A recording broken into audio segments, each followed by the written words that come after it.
ISO on Mark for Joy Reid. Give it to me. Man, I am outraged. I'm frustrated. I'm angry. Joy and Reid, the host of the Reid Out at 7 p.m. at MSNBC, was let go. They announced it this Sunday in the New York Times. From what I understand, talking to her team, they found out in the New York Times. They didn't find out from the network. They found this out. This is all part of a process. Maybe 2-3 weeks ago, Rashida Jones stepped down as president of MSNBC, the other Rashida Jones, and not Quincy Jones' daughter. And she, when she stepped down, she was replaced by somebody who just overhauled the whole network. They said it was because of ratings that Joy Reid was let go. I don't buy that fully because nobody watches these cable news networks anyway. They all got shitty ratings. But everybody with shitty ratings wasn't cut. And the people with the shittiest ratings weren't the ones at the front of the line getting cut. When you look at the image on Sunday, it's Joy and Reid. When you look on Monday, it's Joy and Reid. It's Jonathan Capehart, a brother who had a Sunday show. It's Ayman Mohyeldin, the Egyptian guy. Katie Fang. I mean, it looked like the Rainbow Coalition of people getting fired from MSNBC. And Lester Holt stepping down from NBC. So it's just a lot of brown people, a lot of black people, and from what I can see, it's people who didn't kiss the ring. You know, since Big T, as y'all say, came into office, he's been running up in these corporations and these media outlets telling people, if y'all want to play ball with us, you're going to do what I say. It's not like 8 years. Or else. It ain't like before when all the networks are like, we're going to be the loyal opposition, we're going to challenge Trump, we're going to beat Trump. Now they want to be in bed with Trump.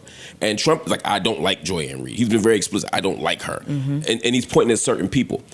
There's also people who've been critical of certain things. Those are also the people who are getting laid off and fired and let go. And the new president of MSNBC, Rebecca something. Cutler. Yeah. I remember her name because she's the person who fired me from CNN. Fuck that bitch. She gave me the call. I'm not blaming her. I won't say she fired me. She was the one who gave me the call. Got it. I actually think it was above her, so I don't blame her for that. But what I am saying is that the business is the business, and it seems to me that MSNBC is in a new zone. All cable TV is in a new zone, which is we're not in a diversity game anymore. We're not in the both sides game anymore. It's getting more and more right wing, and I think it's a message for all those black people out there protesting. Please stop protesting to get people their jobs back. One, it doesn't work.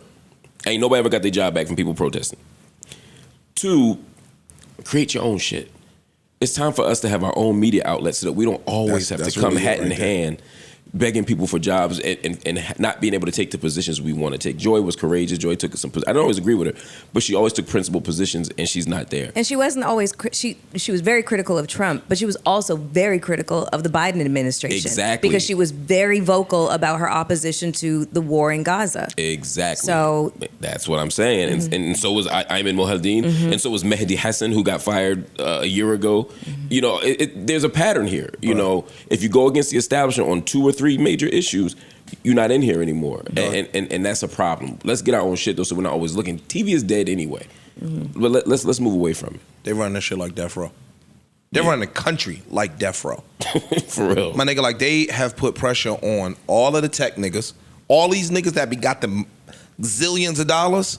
They made them niggas kiss the ring. They running this shit like a different, like this shit is crazy. We ain't never seen. You know how in other countries you can't say, yo, fuck the president? They damn near gonna be like, you said what? Yo, he's fired. That's what's starting to feel. And that's what America is. America is we can say certain things. Like other countries, you can't say, they said North Korea, dog, if your house catch on fire, you better run out the house with the picture of the president. Before you save your dog, you have to come out the house with that picture of the president, or you could go to jail for that. We not there. Of course, that's an extreme. But we going down the road of autocracy. It's just different, bro. This shit is something we never seen in 2 months. Only been 2 months, month and a half. So anybody on TV that's gonna speak out against anything MAGA, y'all days might be numbered. Your days is numbered, unless you kiss in the ring. Because there will be certain people who will be allowed to be critical because behind the scenes they're doing certain things. So there's always a secret arrangement when it comes to cable news. What do you think about Rachel Maddow and this, the monologue that she? Shout out to her. I mean, that's how you show up, and that is how you're an ally, and that's how you use your white privilege the right way. But that shit, it gave me chills. White people, if you're trying to figure out how to show up, watch that video. That's how you show up. What'd she say? And depend on them. Oh, look at you, boy, producing the show, huh? Let me see. Hold up. Stupid ass thumb. My thumb's as big as hell. On out. are great colleagues and great at what they do. No, hold on. I have learned so much from her. I have Let it so play. much more to learn from her. I do not want to lose her as a colleague. Oh, no, she's here at smoking number one. MSNBC. I'm sorry. All right. Even bigger programming change is at 7 p.m. 7 p.m. Eastern, where Joy Reid's show, The Reid Out, ended tonight. And Joy is not taking a different job in the network. She is leaving the network altogether. And that is very, very, very hard to take. I am 51 years old. I have been gainfully employed since I was 12. And I have had so many different kinds of jobs, you wouldn't believe me if I told you. But in all of the jobs I have had, Let's in go, all Rachel. of the years I have been alive, there is no colleague for whom I have had more affection We love her. and more respect than Joy Reid. I love everything about her.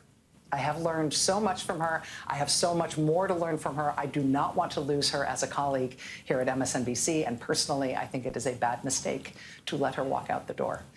It is not my call, and I understand that, but that's what I think. I will tell you, it is also unnerving to see that on a network where we've got two, count them, two non-white hosts in primetime, both of our non-white hosts in primetime are losing their shows, as is Katie Fang on the weekend. And that feels worse than bad, no matter who replaces them. That feels indefensible, and I do not defend it. No Joe Budden. But there's just one other piece of it that you should know. Cook. From your side of the TV screen, you will mostly see changes in terms of who's in the anchor chair. Here we And actually, go. everybody who's going to be in anchor chairs from here on out are great colleagues and great at what they do, and you are not going to be disappointed in who's on our air and what you're going to be seeing. But one thing you cannot necessarily see is that the people who get our shows on the air, they're really being put through the ringer. Dozens of producers and staffers, including some who are among the most experienced and most talented and most specialist producers in the building, are facing being laid off. They're being invited to reapply for new jobs. That has never happened at this scale in this way before when it comes to programming changes, presumably because it's not the right way to treat people, and it's inefficient and it's unnecessary. And it kind of drops the bottom out of whether or not people feel like this is a good place to work, and so we don't generally do She things kept it that too way. real. Right. Yeah. She kept it Maybe too all real of our on folks, air. including Right. most of the people who are getting this very show on the air right now, maybe they will all get new jobs here, and I hope they do. But in the meantime, being put in this kind of limbo, the anxiety and the discombobulation is off the charts at a time when this job already is extra stressful and difficult. It is not news for me to tell you that the press and freedom of the press are under attack in a way that is really, it's a big deal for our country. It's very visceral for us here. I know that the business of the press is not an easy thing, and I know that no job is forever. But I think I'm safe in saying for all of us anchors who you know through the TV, please know that what pains us the most is not what happens to us. It is what happens to our coworkers on whom we depend and who you don't necessarily know, but we respect and love them and depend on them. And did I mention we respect them? Yo, She man. cooked. No, I love her. Yeah, word, bro. She's one of them. Yeah, She And has been one of them for some years. to her. No, she don't play with them. No, she's one of my favorite whites. Yeah. Dog. She don't play. top tier white. Yeah, no, Top tier white. no, real good white. Not like that ish. That's not. We talking about two different. Nigga, contexts. no, we not. I love her, yo. She's amazing. No Joe Budden.